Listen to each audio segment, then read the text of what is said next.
Olá, boa noite, graça e paz do nosso Senhor e Salvador Jesus Cristo. Louvamos a Deus por mais um dia na sua presença. Glorificamos e bendizemos o nome do Senhor, porque Ele é bom e a sua misericórdia dura para sempre. Querido amigo, você que está chegando, muito boa noite. Você é muito bem-vindo. Muito bem-vindo nesta reunião virtual.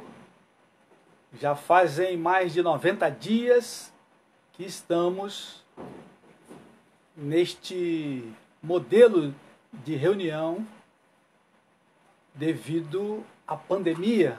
Mas brevemente estaremos retornando às nossas reuniões de caráter pessoal, físico, olhando olho no olho, podendo nos abraçar e apertar a mão e glorificar assim o nome do Senhor, também reunidos fisicamente.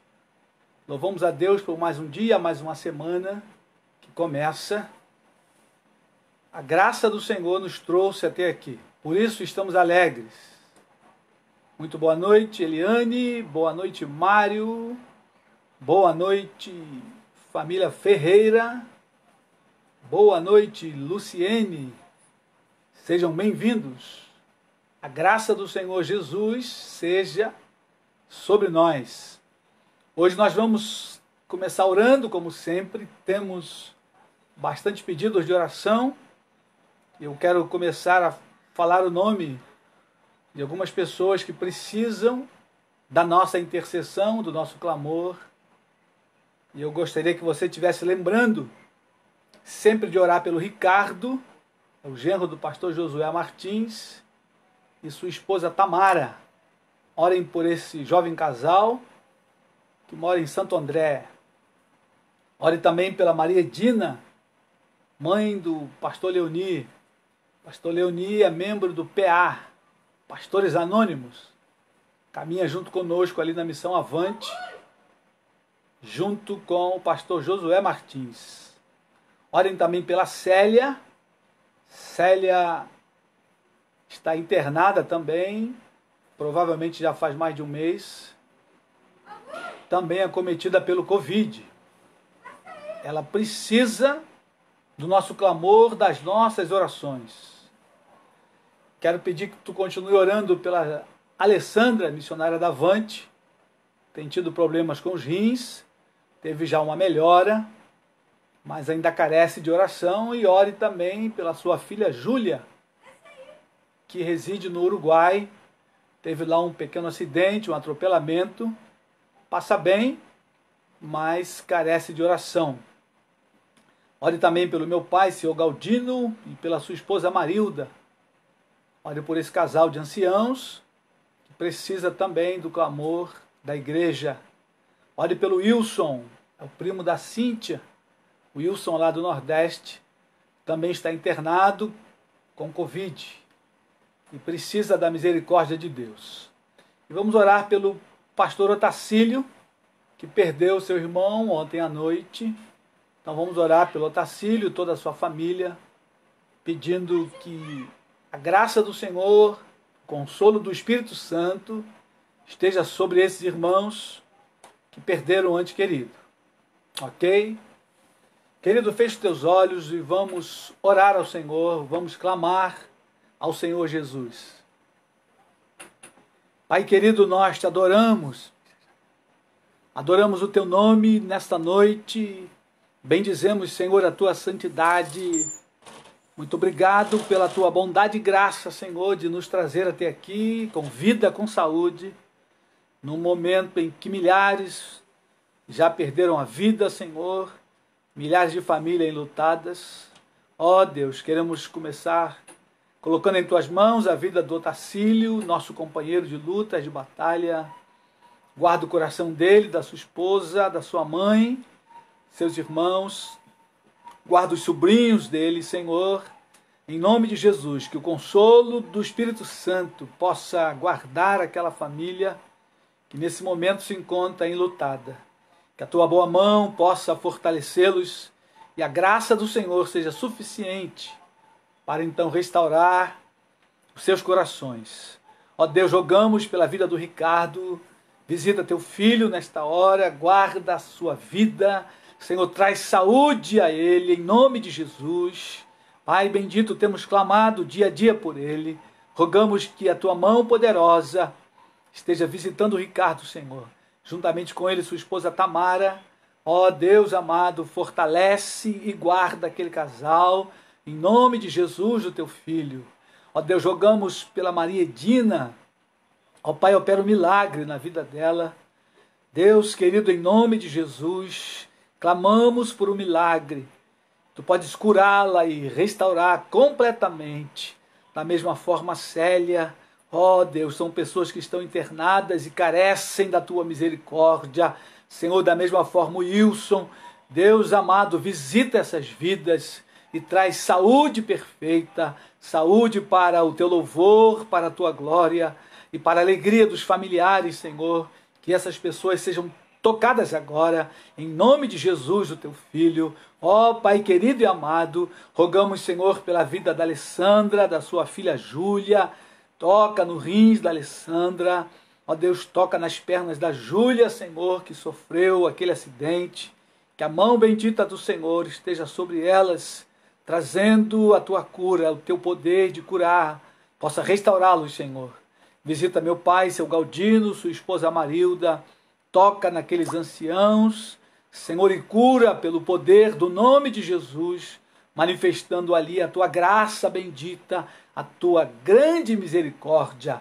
Pai, rogamos pelo nosso país esta hora, Senhor, na ira, lembra-te da misericórdia, Senhor, e tenha compaixão do nosso país. Visita a presidência da República, visita, Senhor, os ministros de Estado, ó Pai, o Congresso, Senhor, o Senado, o Supremo Tribunal Federal. Visita cada estado desse país, cada prefeitura. Meu Senhor amado, que a mão bendita do Senhor possa dirigir a nossa nação. Tenha misericórdia e freia, Senhor, essa pandemia.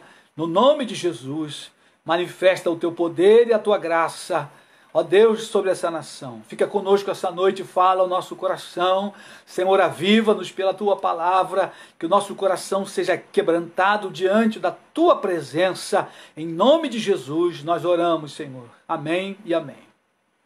Amém, querido? Seja bem-vindo, você que chegou durante a oração. Você é muito bem-vindo. Certamente Deus tem uma palavra para o teu coração, para o meu coração, para os nossos corações. Amém? Vamos então ao Salmo de número 1. Vamos continuar meditando sobre ele. Salmo de número 1. Na semana passada nós dissemos que este salmo fazia parte dos salmos de sabedoria. Os irmãos lembram? Eu falei sobre alguns tipos de salmos. E o salmo primeiro é um salmo de sabedoria, ou salmo sapiencial, salmo que serve para orientar os piedosos. Se você está com um coração piedoso, se você está entre os piedosos, este salmo ele serve para conduzir a tua vida, o teu coração, ele serve para conduzir a minha vida e o meu coração. Mas eu queria trazer hoje, queridos, uma outra curiosidade nos Salmos, que são os seus autores. O livro de Salmos é um livro bem extenso, ele tem 150 capítulos, e ele tem no mínimo 7 ou 6 autores. Tem um salmo, que é o Salmo 88, que alguns dizem que foi salmo de Remã, outros dizem que é dos filhos de Coré, ou filhos de Corá, porque nesse salmo, lá nas suas iniciais, aparece o nome de Remã e aparece também os filhos de Coré. E o salmista que mais compôs salmos foi Davi. Davi tem 73 salmos. Davi é chamado de o mavioso salmista de Israel. Davi, o homem segundo o coração de Deus. Davi, um homem que foi chamado na sua juventude. Davi era pastor de ovelhas, apacentava as ovelhas do seu pai, Jessé, o belemita, porque Jessé e sua família moravam em Belém de Judá. Por isso ele é chamado de Jessé, o belemita. E Davi era o filho mais novo, caçula. Quando Deus diz a Samuel, vai à casa de Jessé, que ali eu me aprovi de um rei. Jessé então foi, Samuel foi à casa de Jessé, convidou Jessé para um banquete e diz, traga os seus filhos para o banquete. E Jessé chamou todos os filhos, menos Davi. Davi ficou lá no campo, pastoreando as ovelhas. E passou então o primeiro filho, o primogênito, o filho mais velho, alto, bonito. E aí Samuel, logo no seu coração, disse, certamente está aí o ungido do Senhor. Mas aí logo o Espírito de Deus falou com Jessé. Aliás, falou com Samuel. Samuel, não é esse o que eu escolhi. O homem vê a aparência, mas o Senhor vê o coração. E aí então passou o segundo, Samar, também não era esse, passou o terceiro, o quarto, o quinto, o sexto, Jessé. Disse, passaram todos os meus filhos. E Samuel falou, não tem mais nenhum? E aí Jessé lembrou, tem um mais novo, está lá no campo. Então manda trazer o rapaz. Nós não comeremos enquanto ele não chegar. Então quando Davi chegou, o Senhor disse, eis aí aquele a quem eu escolhi. E era Davi, o filho caçula de Jessé, que Deus queria ungir para rei de Israel. E Davi foi esse homem segundo o coração de Deus. Por isso Davi compõe muitos salmos, 73 ao todos. E Davi é chamado o mavioso salmista de Israel. Davi foi um homem que conheceu a intimidade de Deus, buscou o coração de Deus. E o Salmo 1, querido, ele nos chama para esta comunhão com Deus. Ele nos orienta a uma vida piedosa de quem busca Deus de dia e de noite. O outro salmista bem conhecido é Asaf.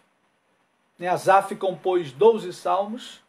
Asaf era o líder dos cantores de Israel, líder dos levitas, no período de Davi, no seu reinado. Asaf era o líder. Um outro salmista também conhecido é Salomão. Salomão, bastante conhecido, porém, compôs 2 salmos apenas. Moisés compôs um salmo, Salmo 90, bem conhecido, é o Salmo de Moisés. E os filhos de Coré, ou os filhos de Corá, dependendo da versão da tua Bíblia, eles compuseram 12 salmos. E Etã compôs um salmo, o Salmo 89, e alguns estudiosos dizem que o Salmo 88 é de Remã, Etã e Remã. Provavelmente cada um compôs um salmo, e aí então resta ou 50 ou 49 salmos que não têm autores, né? Pode ter sido uma só pessoa, pode ter sido várias pessoas. Então nós temos aí no mínimo 7 autores conhecidos dos salmos. E os salmos, queridos, ele tem um poder tremendo. A palavra de Deus é poderosa, mas os salmos ele tem um poder terapêutico, porque os salmos eles falam da alma, das angústias da alma. Os salmistas compuseram os salmos em momentos de alegria, mas também em momentos de tristeza. Por isso eles falam dos sentimentos da alma e como essas almas foram tocadas e foram curadas para o louvor da glória de Deus. Dito essas coisas, Eu queria então ir com os queridos irmãos ao Salmo de número 1. Vamos até o Salmo e vamos ler todo ele, do versículo 1 ao versículo 6. Diz assim o salmista: Bem-aventurado o homem que não anda no conselho dos ímpios, não se detém no caminho dos pecadores, nem se assenta na roda dos escarnecedores. Antes o seu prazer está na lei do Senhor, e na sua lei medita de dia e de noite. Ele é como a árvore plantada junto à corrente de águas, que no devido tempo dá o seu fruto, e cuja folhagem não murcha, e tudo quanto ele faz será bem sucedido. Os ímpios não são assim, são porém como a palha que o vento dispersa. Por isso os perversos não prevalecerão no juízo, nem os pecadores na congregação dos justos, pois o Senhor conhece o caminho dos justos, mas o caminho dos ímpios perecerá. Então, querido, a gente já sabe que o caminho dos ímpios vai perecer. Então é preciso que se tenha muito cuidado em caminhar pelo caminho dos ímpios. Eu queria recapitular o versículo 2 que nós vimos na quarta-feira, que diz: Antes o seu prazer está na lei do Senhor, e na sua lei medita de dia e de noite. E aí eu faço uma pergunta a você. Você sentiu esse prazer? Você tem sentido esse prazer de buscar ao Senhor na sua palavra? Lembra que nós falamos, se você não tivesse o desejo pela palavra de Deus, você precisaria buscar esse desejo. Certamente o Espírito Santo é Ele quem concede a mim e a você essa vontade, esse desejo de ir, de meditar na palavra de Deus. Essa palavra que tem vida para o meu coração e para o teu coração. Essa palavra que é poderosa para mudar a nossa vida em qualquer situação. A palavra de Deus é viva e eficaz para tratar do nosso caráter, tratar da nossa tristeza, tratar das nossas angústias. A palavra de Deus é poderosa para tratar também dos nossos pecados. A palavra de Deus, ela é viva e eficaz, ou seja, ela tem uma eficácia. É como aquele remédio que você toma e tem certeza que ele vai fazer efeito. Você vai ser curado. Assim é a Bíblia, a palavra de Deus. Ela é eficaz. Ela vai curar a sua alma, a minha alma. Ela vai nos libertar dos nossos pecados. Ela vai nos levar à santidade e à pureza, porque ela tem poder.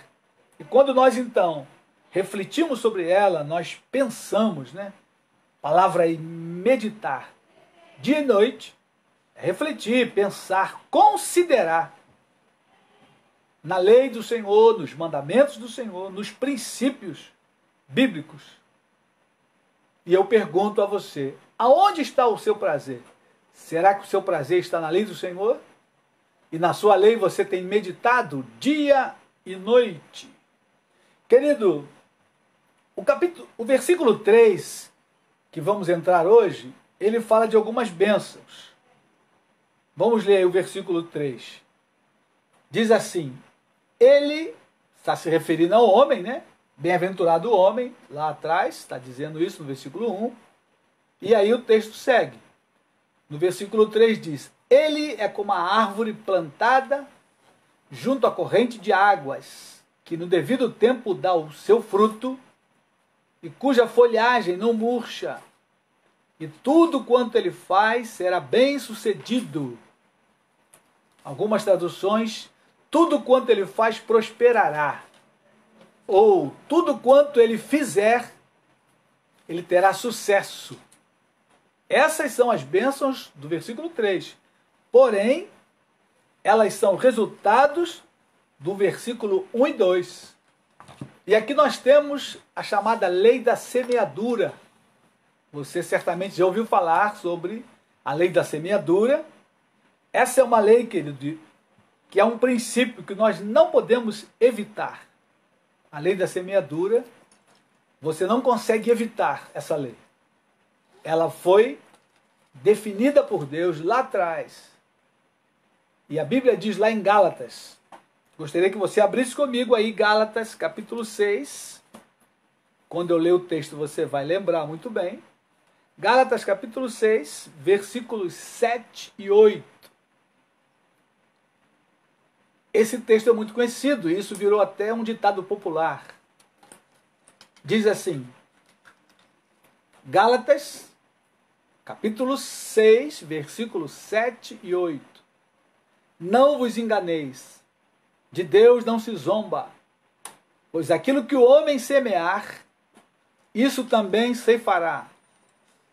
Porque o que semeia para a sua própria carne, da carne colherá corrupção. Mas o que semeia para o Espírito, do Espírito colherá vida eterna. Pois bem, dessa expressão, aquilo que o homem semear, isso também ceifará. Algumas traduções, isso também colherá. Nós temos aí alguns ditados, né? Quando eu era bem jovem, adolescência, muitos amigos, muitos colegas, minha mãe costumava dizer um ditado: olha com quem vocês andam, porque quem anda com porcos, farelo come. É um ditado que ele tem origem nesse princípio bíblico. Aquilo que você semear, você vai colher. Se você começar a andar com gente complicada, você vai ficar complicado. Se você começar a andar com ladrões, bandidos, você certamente vai acabar na prática. Se você andar com gente corrupta, você tem grande chance de se corromper. Por isso, aquilo que você está fazendo, que você está semeando, já já você vai colher. Por isso que o versículo 3, ele é o resultado do versículo 1 e 2. Por quê? No versículo 1 e 2, né, diz que o homem feliz e bem-aventurado é aquele que não anda no conselho do ímpio, aquele que não se detém no caminho dos pecadores e não se assenta na roda dos escarnecedores. Pelo contrário, o seu prazer está na lei do Senhor, e na sua lei medita de dia e de noite. Ora, se eu tenho esse prazer de meditar na lei do Senhor de dia e de noite, o resultado que eu vou colher na minha vida é exatamente o que o versículo 3 nos afirma. Que esse homem é como a árvore plantado junto às correntes de águas, que ela vai dar o fruto no tempo certo. Ela terá folhas verdes, será uma árvore frondosa. As folhas não vão murchar. E tudo que essa pessoa fizer vai prosperar. Queridos, que promessa tremenda. Que resultado tremendo que nós podemos colher se nós andarmos no versículos 1 e 2. Mas eu queria ir a um outro texto com os queridos irmãos, lá em Josué. Josué, capítulo 1, é o conselho que Deus dá a Josué. Josué vai assumir a liderança do povo. Moisés está prestes a morrer. E Deus então diz para Moisés: Moisés, unge a Josué, que ele vai liderar em seu lugar. E aí logo após Moisés morre, e Deus então aparece a Josué e anima-o. E vejam o conselho que Deus deu para Josué. Josué tinha um encargo muito grande, era guiar o povo na sua entrada em Canaã, na terra prometida. Era um povo muito grande, complicado, e Josué tinha essa árdua tarefa. Então Deus vai dar um conselho a Josué, para que ele fosse bem sucedido na sua missão. Josué capítulo 1, versículos 7 e 8. Vamos ler a princípio.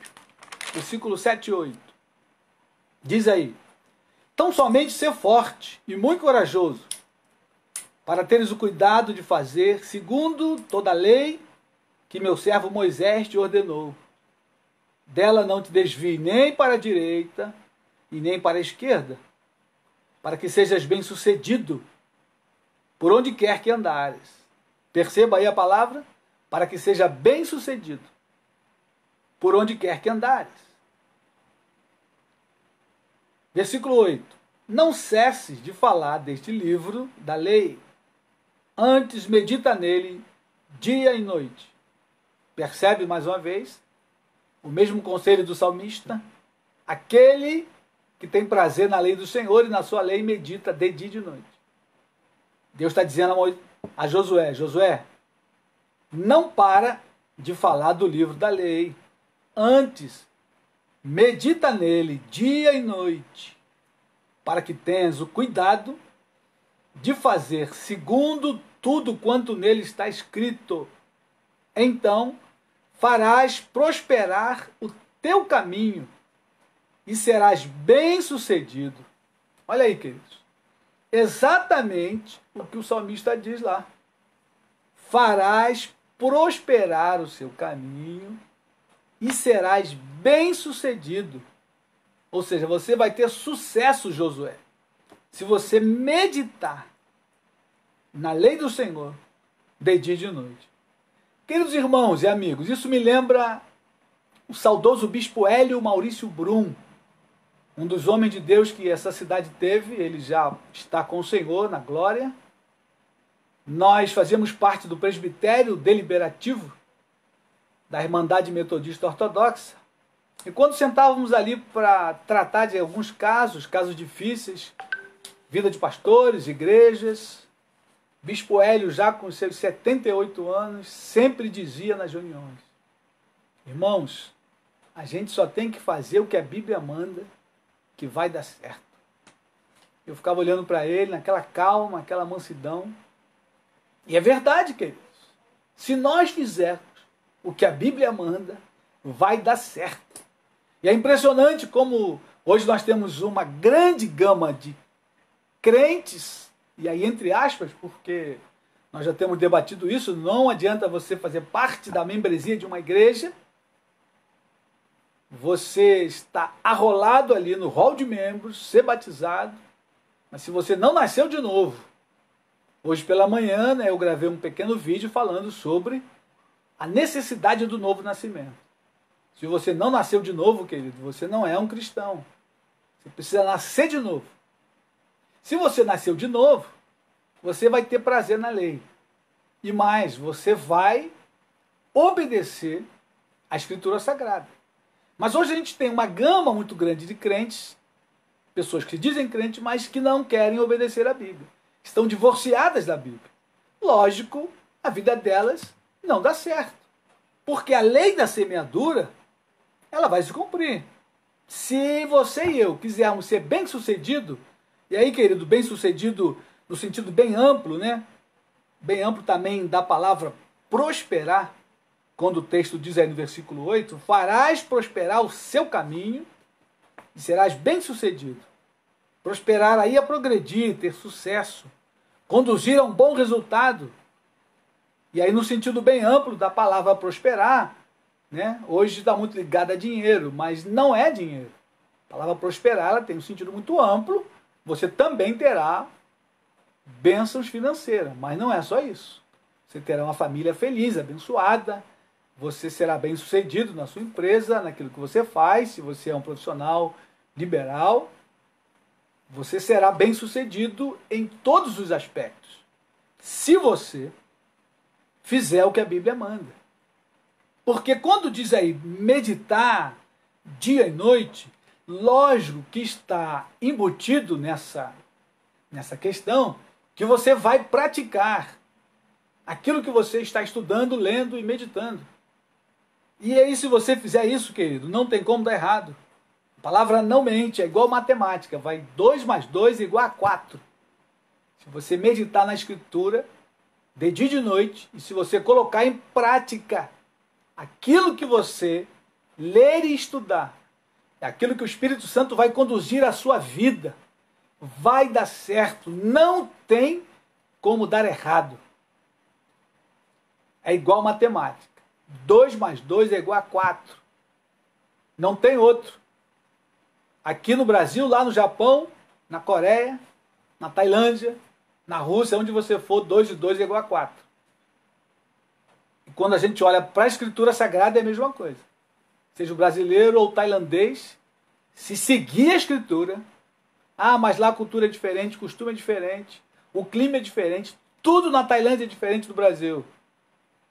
Mas a Escritura Sagrada é a mesma. Se o brasileiro e o tailandês seguir a mesma Escritura, vai dar certo. Com aspectos diferentes da cultura, mas ele será bem sucedido e nós seremos bem sucedidos.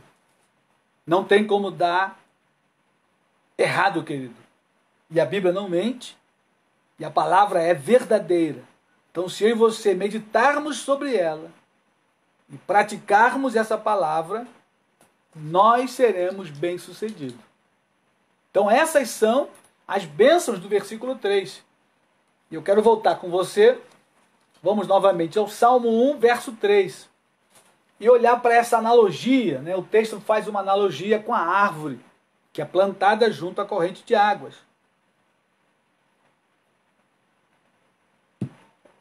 Por que o salmista usa essa analogia?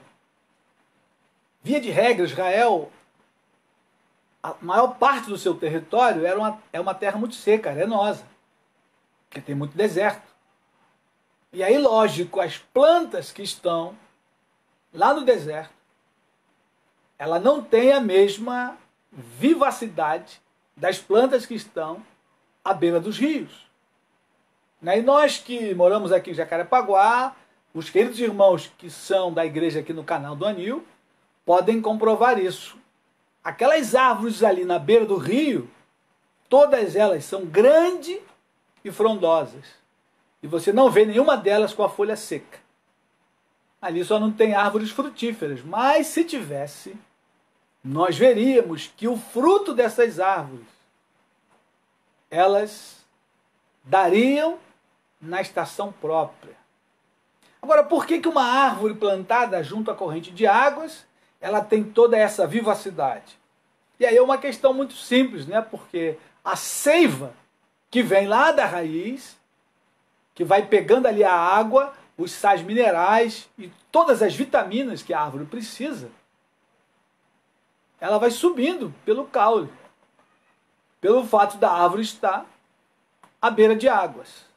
Mas isso tudo o que tem a ver conosco? Qual é a figura que a Bíblia vai aplicar para nós? Eu não sou árvore, você não é árvore.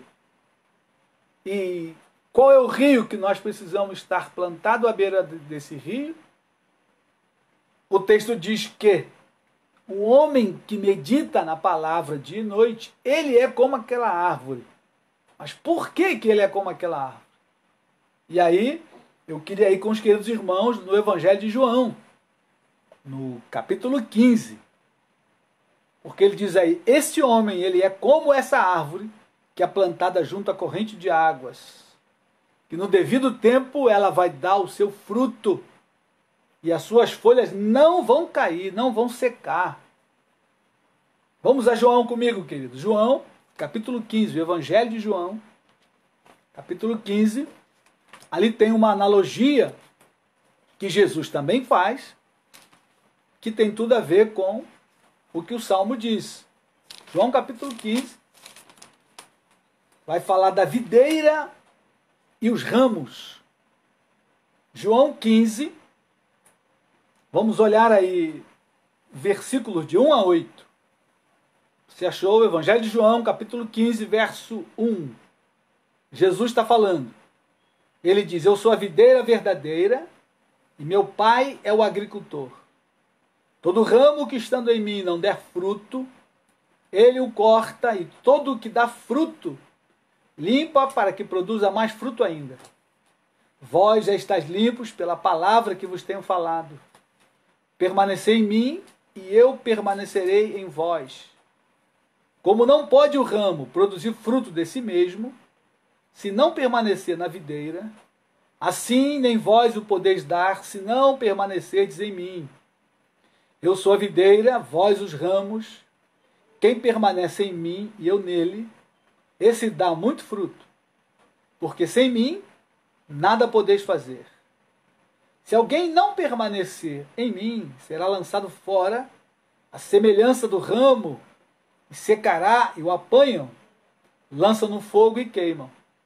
Se permanecerdes em mim, e as minhas palavras permanecerem em vós, pedireis o que quiserdes, e vos será feito. Nisto é glorificado meu Pai, em que deis muito fruto, e assim vos tornareis meus discípulos. Muito bem, Jesus aqui usa a analogia da árvore e os galhos, né? Jesus é a árvore, ele diz, eu sou a videira, e meu Pai é o agricultor. E Jesus diz que os discípulos são os ramos. E ele diz, lá no versículo 4, vamos comigo aí, permanecei em mim, e eu permanecerei em vós. Como não pode o ramo produzir fruto de si mesmo, se não permanecer na videira, assim nem vós o podeis dar, se não permanecerdes em mim. Nós sabemos que se você cortar o galho da árvore, o galho vai secar, não tem como dar fruto, porque ele perdeu o vínculo com a árvore. Nós somos esse galho, Jesus é aquela árvore. Mas, ao mesmo tempo, se você olhar João capítulo 4, hoje nós não vamos olhar esse texto, Jesus coloca para a mulher samaritana como sendo a fonte da água da vida. E quando você vai a João capítulo 7, Jesus também fala que ele é o rio da água da vida. Então, quando nós vamos à palavra, como diz o salmista lá, de noite, esse é o ato que nós estamos ligados à videira, que é Jesus. Ao mesmo tempo estamos ligados na fonte da água da vida, como se a nossa raiz estivesse lá na água, que é Cristo. Ao mesmo tempo que ele é o rio da água da vida, ele é o caule. Nós somos os galhos que estamos em Cristo. E aqui no texto de João ele diz, se vocês não permanecerem em mim, vocês não podem dar frutos.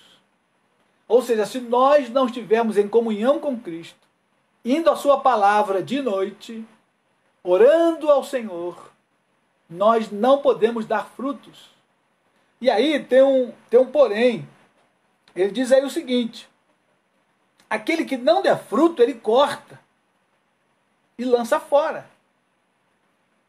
Versículo 6 ele diz, se alguém não permanecer em mim, será lançado fora, a semelhança do ramo, secará, e o apanham, e lançam no fogo, e o queimam. Percebe que Jesus fala o tempo todo por analogias? Ora, se você não está indo a Cristo, tua vida está secando, você vai ficar inutilizado, você não vai servir para nada. Então ele diz, ele corta, lança fora, e aí ele seca. Uma vez seco, os homens apanham e lançam no fogo, e ele queima.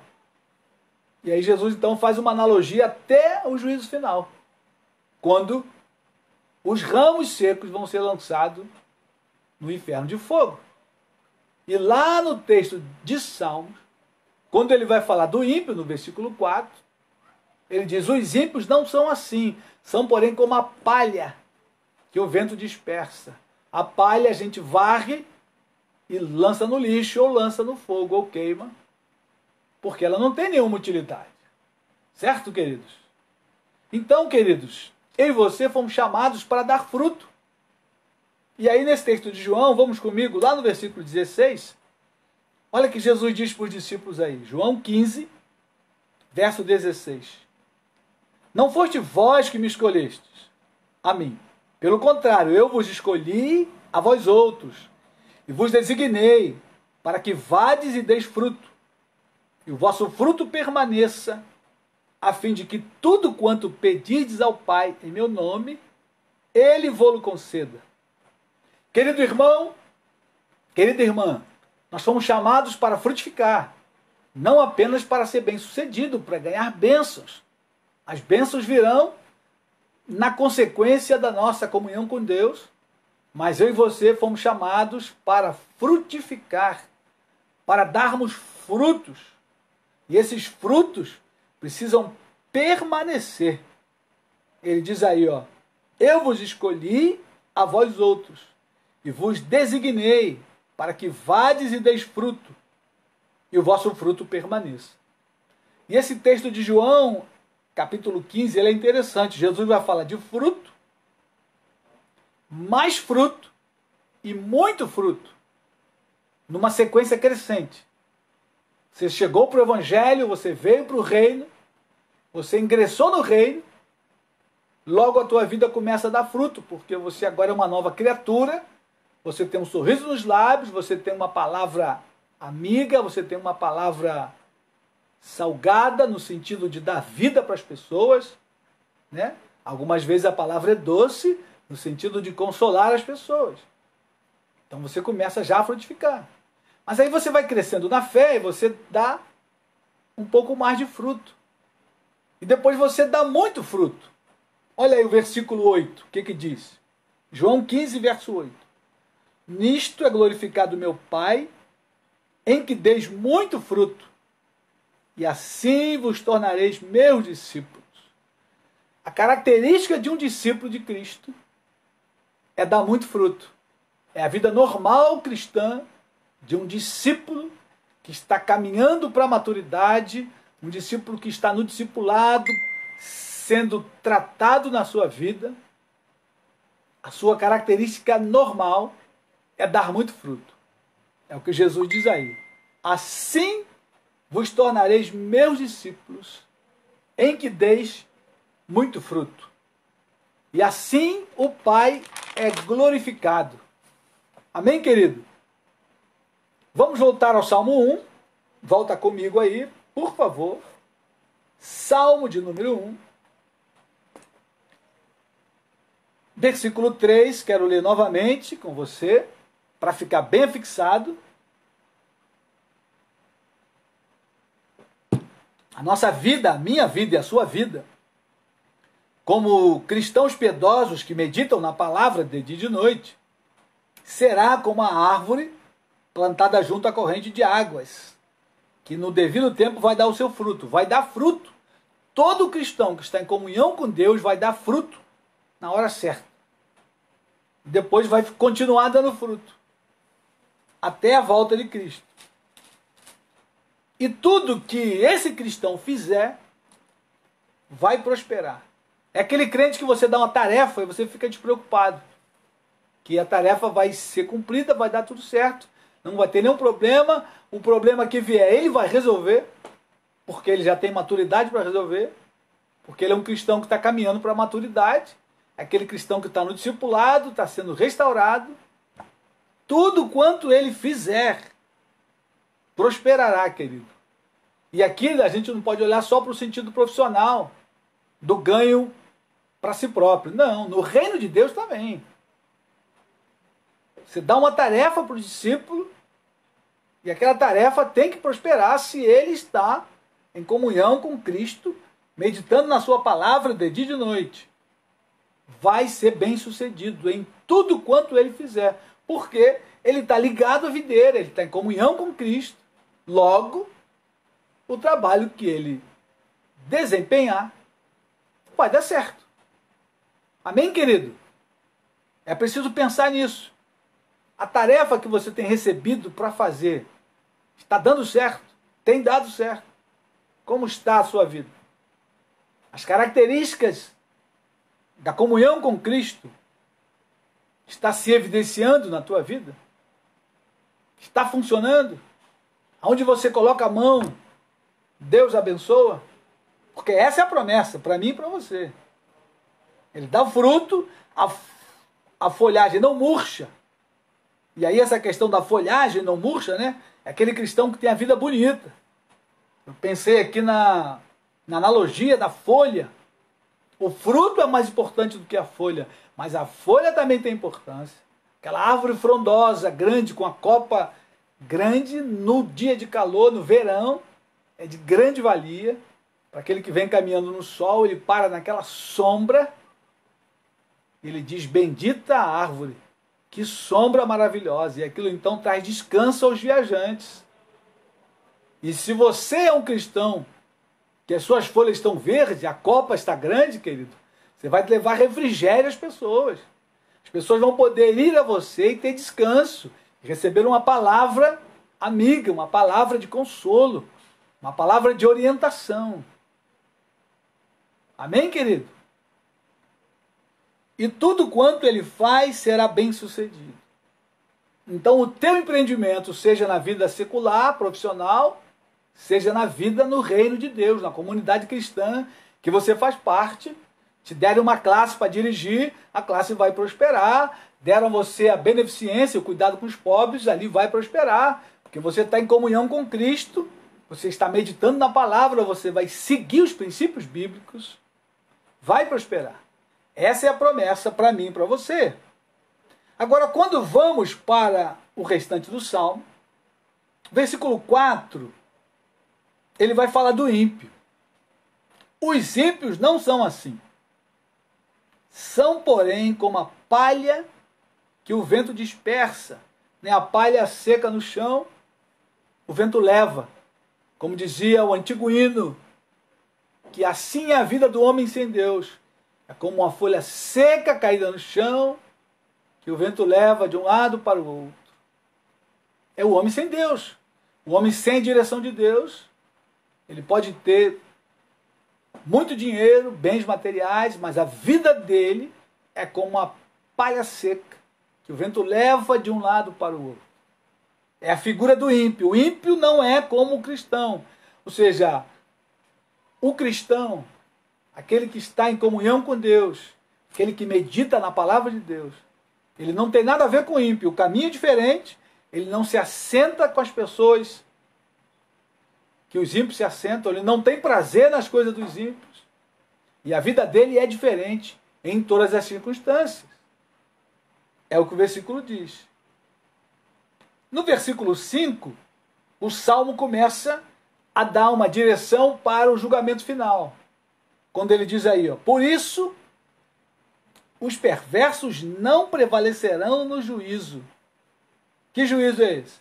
É o juízo lá na consumação do século, juízo final. Nem os pecadores na congregação dos justos. Pois o Senhor conhece o caminho dos justos, mas o caminho dos ímpios perecerá. E aí no último versículo, né, nós demos o tema dessa mensagem, que o caminho dos justos é conhecer o Senhor. Quando nós olhamos para todo o Salmo, nós podemos perceber, querido, que o nosso caminho é conhecer a Deus. E quanto mais nós conhecemos a Deus, mais bonita fica a nossa vida. Mais verde ficam as folhas. O fruto fica mais doce. E ele não falta o fruto na nossa vida. Porque a nossa vida está se aprofundando no conhecimento de Deus. E Jesus lá em João, no Evangelho de João, diz que a vida eterna é conhecer a Deus e a Jesus Cristo, o seu Filho. Então, conhecer a Deus é o que nós precisamos como cristãos. E não há outro caminho para conhecer a Deus a não ser meditar nas Escrituras Sagradas. E quanto mais nós meditamos, queridos, mais perto de Deus nós ficamos, mais manso nós nos tornamos, mais humildes nós ficamos, mais santos nós também ficamos. Quanto mais perto de Deus eu me aproximo, mais piedoso eu fico. Mais as pessoas vão perceber a diferença na minha vida e vão perceber e dizer, aí vai um verdadeiro crente. Porque hoje temos muitos falsos crentes. Então, quando nos aproximamos de Deus através da sua palavra, e não há outra forma de se aproximar de Deus a não ser pela palavra dele e pela oração, não há outra forma. É a Bíblia, o estudo da Bíblia sistematicamente. Por isso o Salmo diz de dia e de noite. A ideia ali, né, não é só questão dia e noite, mas sistematicamente, eu e você, como cristãos, precisamos estudar a Bíblia Sagrada para que possamos entrar nas entrelinhas. Né? Muitas das vezes a gente lê o texto e não percebe nada. Muita gente chega para mim, pastor, eu leio ali, mas não entendo nada. É simples. Tem que continuar lendo e tem que orar quando for ler a palavra, quando for estudar a palavra, orar sobre ela, pedir a Deus entendimento. Senhor, abre meu entendimento. E claro que o Espírito Santo, que é o nosso guia, é o nosso advogado, é o paráclito, aquele que fica do lado, ombro a ombro, e nos ajuda, ele é o maior interessado em abrir diante de nós a sua palavra. Ora, se nós vamos à escola e aprendemos matemática, ciência, história, física, geografia, várias matérias, como não vamos aprender sobre o Deus vivo e verdadeiro? É claro que vamos aprender. A nossa carne, o nosso homem carnal não quer aprender. O diabo não quer deixar você aprender. Mas se você perseverar, se você insistir, se você buscar em Deus, na leitura diária, no estudo da palavra, o Espírito Santo vai iluminar o seu coração, vai iluminar a sua vida, e você vai poder provar desse salmo, dessa verdade. E você vai perceber, minha vida está caminhando bem. Meus filhos estão numa boa direção. Lá no trabalho, meu chefe gosta de mim. Porque, querido, não há ninguém que não goste de alguém que anda com Deus. A vida dela é iluminada. Há um brilho, há uma luz. Há uma palavra tranquila. Ela não fica nervosa, não anda xingando por aí. Ela não se comporta como aquela reunião ministerial do dia 22. Não! O cristão, ele tem uma vida sadia. As palavras dos lábios que saem da sua boca, elas edificam as pessoas, ela contagia com vida, com saúde, com graça de Deus. Não há como ser diferente, querido irmão e amigo. Por isso eu convido a você, mergulhe na palavra todos os dias, vá até a palavra, medite, amplie a sua comunhão com Deus, amplie a sua comunhão com a Escritura, e você verá como a sua vida será diferente, para a glória de Deus. E os benefícios você vai receber, como o versículo 3, são os benefícios que nós recebemos ao caminhar com Deus, ao andar segundo as suas Escrituras. Amém, querido? Deus guarde o teu coração essa semana. Deus guarde a sua mente essa semana. Que o Espírito Santo leve a você e a mim a meditação profunda da sua palavra nesta semana. Comece a estudar a Bíblia com afinco. Vá aos evangelhos. Vá ao livro de Filipenses, que fala de alegria. Leia, estude. E vá ali ruminando o texto. E vá colocando em prática o texto sagrado. E você verá como a sua vida será como o homem do versículo 3, aquela descrição maravilhosa. Eu quero encerrar lendo esse versículo 3 novamente. Ele é como a árvore plantada junto à corrente de águas, que no devido tempo dá o seu fruto, cuja folhagem não murcha, e tudo quanto ele faz será bem sucedido. Oh, querido irmão, querida irmã, querido amigo, se você quer ser bem sucedido naquilo que você faz, eis aqui o caminho. Medite nas Escrituras, pratique a palavra de Deus, coloque a sua vida no caminho dos justos, e você verá a transformação, a mudança que a sua vida terá. Amém? Deus te guarde essa semana, Deus te proteja, Deus te livre do vírus, tenha cuidado. A cidade está se abrindo, mas o vírus continua vivo e circulando. Então não pense porque o comércio abriu que o vírus parou. Não é essa a relação. Nas minhas saídas eu tenho percebido que as pessoas estão confundindo as coisas. Estão sem máscara e estão sem os cuidados que precisam ter. não tente ao Senhor. Ore, confie em Deus, saia se for necessário, porém, se previna, use máscara, leve álcool gel na sua mochila, na bolsa, higienize as suas mãos. Amém, querido? Nós vamos orar mais uma vez, vamos orar pelo nosso país novamente. O país passa tempos difíceis, precisa do nosso clamor. O país precisa da nossa oração. Querido irmão, querida irmã, vamos continuar clamando pelo nosso país. Amém? Oremos ao Senhor. Pai querido, te adoramos nessa noite. Muito obrigado por essa palavra ao nosso coração.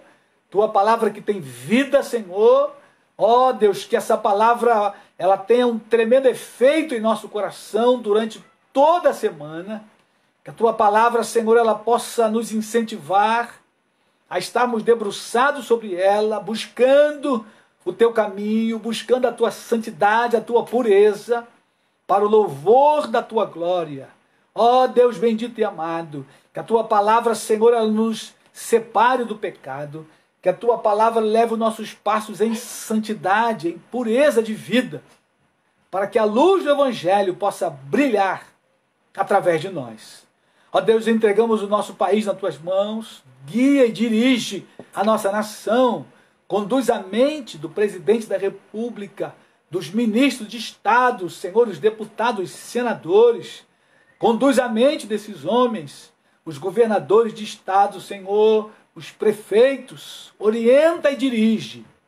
Senhor, afugenta todo espírito de roubalheira, de falcatrua, Senhor, continua trazendo à tona aqueles que roubam o país e que a justiça seja feita, Pai, no nome de Jesus. Ó Deus, guarda os doentes, os hospitais, os médicos, aqueles que estão na linha de frente. Deus amado, coloca a tua mão sobre eles e protege e livra da contaminação. É o nosso clamor nessa noite. Dá-nos uma boa semana. Abençoa meus irmãos que estão conosco aqui, ouvindo esta palavra. Que a tua mão possa guiá-los durante toda esta semana, possa guardar cada um dos teus filhos, familiares, entes queridos, Senhor. Em o nome de Jesus, nós oramos. Amém e amém. Amém, querido? Boa noite, Deus te guarde. Deus guarde você. Deus guarde a sua casa e a sua família. Em nome de Jesus, um grande abraço, beijo no coração.